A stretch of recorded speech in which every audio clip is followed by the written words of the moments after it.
এখন ভাজবো পাঁপড়। আজকে চা দিয়ে পাঁপড় ভাজা খাবো। আর বড় পাঁপড়গুলোকে আমি দেখো টুকরো টুকরো করে কেটে নিয়েছি, নাহলে অত বড় পাঁপড় তো আর কড়াইতে দেওয়া যায় না, তাই আমি টুকরো টুকরো করে নিয়েছি। এখন আমি কড়াইতে তেল গরম হয়ে গেছে, পাঁপড় দিয়ে দিচ্ছি। আর এই পাঁপড় ভাজা খেতে খুবই ভালো লাগে। মেলাতে এই পাঁপড়গুলো বিক্রি হয়। মেলাতে যখন বিক্রি হয়, যখন আমরা খাই তখন ওটা গোটা গোটা খাই। আর এটা তো আর বাড়িতে আর গোটা গোটা ভাজতে পারবো না, তাই এখানে টুকরো টুকরো করে নিয়েছি।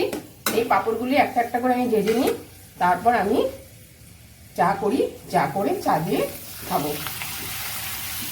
এই দেখো পাঁপড় ভাজা হয়ে গেছে, পাঁপড় ভাজা নিয়ে নিয়েছি। আর এই যে চাও হয়ে গেছে, চাও নিয়ে নিয়েছি। এখন একটা করে পাঁপড় খাবো আর এক চুমুক করে চা খাবো। দারুণ লাগবে খেতে, চা দিয়ে পাঁপড় দারুণ লাগে।